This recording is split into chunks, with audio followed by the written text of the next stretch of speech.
18 février 2001. Les populations de Yaoundé sont dans la peur. Ils ont entendu des armes crépiter et ils se demandent, y a-t-il encore un coup d'État? Chers amis, où que vous soyez, je vous souhaite la bienvenue à Dans la tête de Paul Biya 2001. Ça va vite, hein? Numéro 23. 18 février 2001. Les populations de Yaoundé sont dans la frayeur. Ils ont entendu du bruit des crépitements des armes à feu. Ils se demandent, est-ce que c'est encore un coup d'État qui se prépare? Non. Plus de peur que de mal, en fait, c'est la réserve des munitions du quartier général de Yaoundé qui a explosé. Après enquête, eh bien voilà, il y a des munitions qui ont brûlé et bien sûr, en brûlant, elles ont explosé. Et c'est cette explosion qui, n'est-ce pas, suivie de plusieurs crépitements, j'imagine, c'est des grenades qui devaient exploser, ont plongé dans les populations de Yaoundé dans la frayeur. Et non, ce n'était pas notre coup d'État. 2001, du 17 au 19 janvier, c'est le Cameroun qui accueille le 21e sommet de la francophonie. Paul Biya, Jean Chirac et une trentaine de chefs d'État sont réunis à Yaoundé. Le thème de ce sommet, c'est l'Afrique et la mondialisation. Jacques Chirac invitait donc ici tous les pays, bien sûr de la francophonie, à s'ouvrir, n'est-ce pas, à cette globalisation, cette mondialisation, ce village planétaire finalement qu'on a aujourd'hui. Paul Biya décide en 2001 de continuer d'injecter de l'argent pour moderniser l'armée camerounaise. Et c'est depuis 1970 que l'armée camerounaise essaye de se moderniser. Et puis avec bien sûr tout le programme d'ajustement structurel, toutes les coupes, toute la crise économique, il y a eu un ralentissement dans la modernisation de l'armée camerounaise. Donc Paul Biya va donc décider de relancer le processus de modernisation de l'armée camerounaise avec un rajeunissement des effectifs, un professionnalisme des troupes, une modernisation des équipements, et l'amélioration du cadre de vie du personnel militaire. Paul Biya aime vraiment les militaires. Vraiment, ces gars sont choyés, quoi. Moi, je pense que s'il y a une place au Cameroun, vous devez faire carrière, c'est dans l'armée camerounaise. Il y a de l'argent là-bas. 2001, Paul Biya va créer un décret qui va donc diviser le Cameroun en 3 régions militaires interarmées. Vous savez, cette triangulation du Cameroun, la première région militaire interarmée, c'est le centre, l'est et le sud. La base de commandement, c'est à Yaoundé. La deuxième région militaire interarmée, il faut savoir que les régions militaires interarmées vont également avec des régions de gendarmerie. Donc si on vous dit première région militaire interarmée, centre, est, sud, ben, dites-vous aussi bien que c'est la même chose pour la première région de la gendarmerie. À chaque fois que les militaires sont donc placés quelque part, eh bien, les gendarmes sont juste à côté. La deuxième région, bien sûr, militaire interarmée sera donc le littoral, le nord-ouest, l'ouest et le sud-ouest. La base du commandement sera à Douala. Et la troisième région militaire interarmée, c'est l'Adamawa, le nord et l'extrême nord, avec comme base de commandement Agaroua. Voilà donc comment le Cameroun est divisé en termes de régions militaires interarmées, qui est également la même chose pour les régions de gendarmerie. C'est en 2001 que Ecobank, cette deuxième banque qui est la plus grande en Afrique, va faire ses premières armes au Cameroun, donc ouvrira dans ses premières succursales. Ecobank a été créée en 1985 au Togo, donc à Lomé. Et Ecobank a donc comme actionnaire principal les Qatar, le Qatar, les Qataris et les Sud-Africains. Ecobank compte près de 20 000 employés, 36 millions de clients. Donc, c'est la deuxième plus grande banque en Afrique. Et je pense qu'aujourd'hui, Ecobank se trouve également, toujours, si mes souvenirs sont exacts, au Cameroun. Juillet 2001, le vent de la privatisation va enfin prendre la sonnette. Vous savez, en 2000, Paul Biya avait inscrit la sonnette dans la liste des entreprises à privatiser. C'est alors que le groupe AES Sirocco va s'adjuger la Sonnelle pour 30 milliards de francs CFA pour une concession de 20 ans. Cela représente les 30 milliards, près de 56% des parts, donc ce groupe privé donc majoritaire. Et Mac Miller, le directeur général de la nouvelle Sonnelle, va promettre 68 000 nouveaux branchements. Et il va donc promettre également d'injecter 1 milliard pour 5 ans, donc soit en 20 ans l'équivalent bien sûr de 4 milliards. Sauf que AES Sirocco ne va jamais faire 20 ans au Cameroun.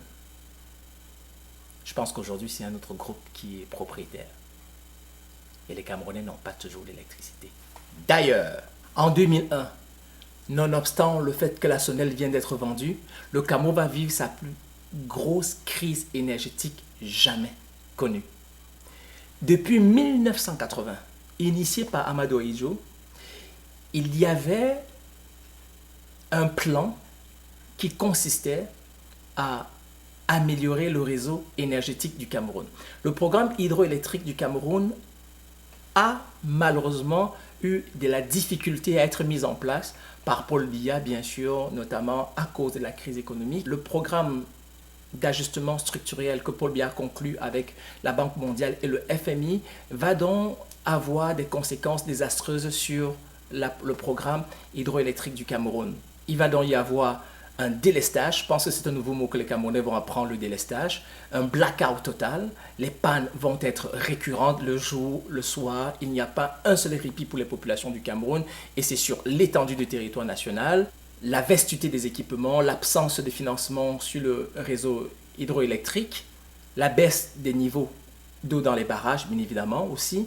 Il y a la population croissante, galopante. On se retrouve en 2001 avec une forte demande d'énergie, alors que l'offre, elle est plutôt en deçà. Ça ne fonctionne pas. Les Camerounais, pour se brancher, vont malheureusement, vous savez, voler d'électricité, donc surcharger le réseau, ce qui va donc créer donc un blackout total. Ce sera vraiment une année difficile. Pour tous les Camerounais, en 2001, rappelez-vous, on n'a jamais entendu aussi les gens se plaindre. Il a fait chaud, il n'y avait pas de ventilateur, les moustiques ont chanté l'hymne du paludisme. C'était vraiment une année difficile. 2001, Paul Biya change le chef d'état-major de l'armée. Ce n'est plus Pierre Semengue, maintenant c'est René Claude Meka. En fait, depuis Amadou Ahidjo jusqu'en 2001, c'est de la joie à la chaise, quoi. Voilà, quand c'est pas Pierre Semengue, c'est René Claude Meka. Quand ce n'est pas René Claude Meka, c'est Pierre Semengue. En fait, Paul Biya, voilà, il est ballotte comme ça, quoi. Voilà, où à chaque 5 ans ou à chaque 4 ans, on change le chef d'état-major. C'est les mêmes gens, c'est comme des faux jumeaux, quoi. 2001, l'ancienne direction de la statistique et de la comptabilité nationale devient donc une entreprise autonome. Paul Biya signe un nouveau décret qui crée donc l'Institut national de la statistique. Et vous savez bien à quoi ça sert, bien sûr, ça sert à compter tout un tas de choses. Quand vous avez besoin des données au Cameroun, vous voulez vous lancer en affaires, vous voulez connaître le nom de la population, tout un tas de choses que vous avez besoin de connaître de manière générale, des chiffres surtout, des chiffres comptables, des chiffres importants sur le Cameroun, la natalité, la mortalité, tout ce dont vous avez besoin, eh bien, vous avez l'Institut national de la statistique qui peut vous les fournir. 2001, c'est assez, Paul Biya met de l'ordre au niveau des coopératives d'épargne et de crédit. En 2001, il y en avait partout de ces coopératives-là. Il y en avait près de 400 coopératives d'épargne et de crédit. Et ces 400 coopératives, mes amis, ont généré ont accumulé près de 20 milliards venant des pauvres épargnants. Qu'est-ce qui s'est passé par la suite? La plupart des coopératives ont fermé les portes. Et là, les épargnants étaient détroussés et abandonnés. Et quand il y avait des plaintes, il n'y avait personne qui répondait.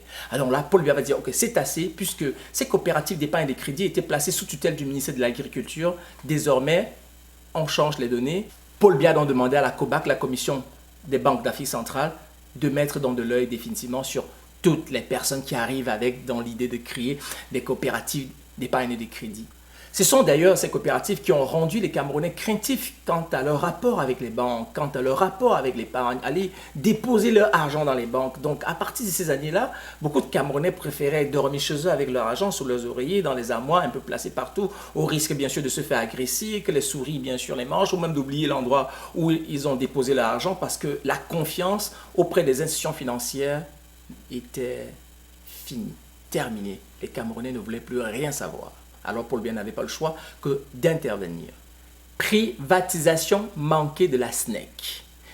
La SNEC aussi est dans la liste des entreprises à privatiser. Mais il y a une entreprise française qui s'appelle la Suez lyonnaise. Elle va offrir 1 milliard pour prendre la SNEC. Mais attention, elle est capricieuse, l'entreprise. Elle ne veut pas toute la SNEC. Elle veut seulement 6 de ses 103 distributions les plus rentables. Donc elle dit, moi je veux votre compagnie, mais l'offre est tellement dérisoire que Paul Biya leur a dit, allez donc voir ailleurs. Décembre 2000, sommet de la CEMAC à N'Djamena. Tous les pays d'Afrique centrale sont, Paul Biya n'y est pas. Comme d'habitude, hein, Paul Biya, lui, toujours absent quand on l'attend, quelque part. Qu'est-ce qui est adorable, ce chef d'État? Toujours absent. Toujours absent. Il a un taux d'absentéisme le plus élevé à des grands moments. Et on se demande bien comment il fait pour gérer un Cameroun quand il est si absent. C'est peut-être pour cela que le Cameroun va mal, parce qu'il est toujours absent, le mec. Il est toujours absent. Ouais. En tout cas, Paul Biya est absent en décembre 2000 au sommet de la CEMAC. Vous vous demandez, mais pourquoi je parle de 2000? Sauf que ce sommet-là se trouve à N'Djamena. Tous les présidents centrafricains y sont. Le Cameroun est représenté par Peter Mafani Moussongué. Au cours de ce sommet, il va donc décider que la bourse des valeurs mobilières d'Afrique centrale va se loger à Libreville, au Gabon. Peter Mafani Moussongué n'a pas pu faire le poids pour que cela soit au Cameroun. Quand il revient, Paul Biya lui dit, ça ne se passera pas comme ça. Il n'appelle pas Omar Bongo pour savoir pourquoi, qu'est-ce qui s'est passé. Non, Paul Biya décide, moi, le Cameroun, mais c'est le grenier de l'Afrique centrale.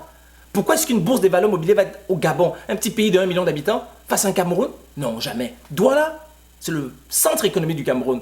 Je vais avoir ma propre bourse des valeurs mobilières à Douala. Alors on a donc créé Douala Stock Exchange. Alors Paul Biya était fâché. Bien sûr, remarquez que ce n'est pas parce que le siège de la bourse des valeurs mobilières est à Libreville que chaque pays n'a pas le droit d'avoir le sien. Bien sûr, dans les articles, chaque pays a le droit d'avoir le sien. Mais pour Paul Biya, c'était un peu plus que de l'orgueil. Après la commotion, la rage, les mois que le commandement opérationnel a pu générer auprès des Camerounais, eh bien, Paul Biya a décidé de créer le BIR. Il n'y aura plus de bataillon léger d'intervention, il n'y aura plus de commandement opérationnel. Désormais, on va avoir le BIR, donc le bataillon d'intervention rapide. Vous savez, les super soldats du Cameroun. Vous savez, cette armée dans l'armée, c'est le BIR. Donc, c'est en 2001 que Paul Biya va donc créer le BIR avec le même monsieur qui avait créé le bataillon léger d'intervention, ce général israélien qui travaille donc pour Paul Biya. Du 4 au 9 mai 2001, c'est la deuxième édition du Festival international de voix de femmes, Massao. Ça se passe à Douala et les populations de Douala vont donc voir défiler des stars comme les Nubians, Princesse Erika, Pierrette Adams, Alexia Waku ou Sissi Dipoko. Le groupe camerounais Makaz gagne le prix RFI des musiques du monde, un prestigieux concours que chaque année la Radio France Internationale organise et qui va donc voir ce groupe-là qui aujourd'hui est demeuré pour moi mon groupe préféré. Après X Malaya, et je les aime beaucoup, Makaz, ils chantent très bien, surtout la chanson Tchéli. Pour ceux qui ne la connaissent pas, allez sur YouTube. 28 mai 2001, l'artiste Francis Bébé meurt à Paris. Pour ceux qui se demandent c'est qui Francis Bébé, si vous êtes très jeune, c'est celui qui a chanté Agatha, ne me mens pas, ce n'est pas mon fils, tu le sais bien, ce n'est pas mon fils, tu le vois bien, ce n'est pas mon fils, même si c'est le tien. Et Agatha, tu es noir de la tête aux pieds, puis tu fais un enfant qui est blanc, tu dis que c'est mon enfant. C'était un grand poète, il chantait, mais en même temps, il racontait beaucoup d'histoires dans ses chansons. Il avait cette façon à lui très particulière, très singulière de faire de la musique. Il a également sorti un tube avant de mourir, une chanson qui s'intitulait Ayo, Ayo, Ayo, papa, papa, papa, Ayo, Ayo, Ayo. En tout cas, Francis Bébé, allez sur YouTube, regardez, n'est-ce pas, les œuvres qu'il nous a léguées. Vous savez, les artistes ne meurent jamais. 8 octobre 2001, le grand écrivain camerounais, une sommité pour nous, Alexandre Biyidi Awala, dit Mongo Betty ou Ezaboto, meurt à Douala. Il avait vécu longtemps en France, il nous a laissé des œuvres absolument mémorables comme Ville cruelle, Le pauvre Christ de Boba, Main basse sur le Cameroun. En tout cas, il a une maison d'édition, je pense, qui existe encore, qui est probablement gérée par sa femme, si ma mémoire est bonne. Et Mongo Betty va nous manquer. Ces textes vont nous manquer. C'était un homme brillant, c'était un grand professeur, c'était un grand auteur, c'était un grand écrivain, c'était un grand poète. En tout cas, c'était un grand homme et paix donc aux âmes de Mongo Betty et Francis Bébé. Nous sommes rendus à la fin de l'année 2001. Vous avez vu, c'est une année qui a été vraiment chargée. Et je ne peux pas terminer cette année, bien sûr, sans vous parler. On vient de l'apprendre, ça fait juste quelques heures, le décès de Samuel Ouazizi. Samuel Ouazizi était un journaliste qui donnait des nouvelles en langue pidgin au Cameroun, dans la partie du sud-ouest. Il a été arrêté par les éléments des forces de l'armée camerounaise il y a près de 10 mois de cela, de ce que j'ai compris. Je vous donne ça rapidement, les nouvelles. Et apparemment, il a donc été assassiné. On l'a trouvé mort. Il aurait donc été torturé et assassiné, voyez-vous, j'utilise le conditionnel, et en ce moment dont les gens demandent bien sûr qu'il y ait une justice pour lui. Nous sommes dans la vague, dans la mouvance des arrestations policières qui mènent à la mort des individus noirs. Et au Cameroun, malheureusement, nous n'avons pas la vidéo de son arrestation, mais selon son avocat, il a été arrêté par l'armée camerounaise et il en est décédé. Nous ne pouvons pas, comme Camerounais, laisser tomber cela parce que je sais que, bien sûr, on est un peuple peureux.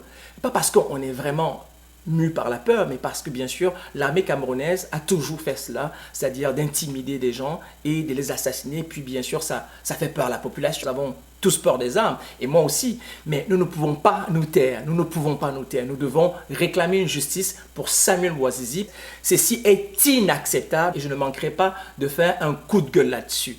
Sur ce, je vous souhaite une très belle soirée. C'était dans la tête de Paul Biya, 2001, numéro 4.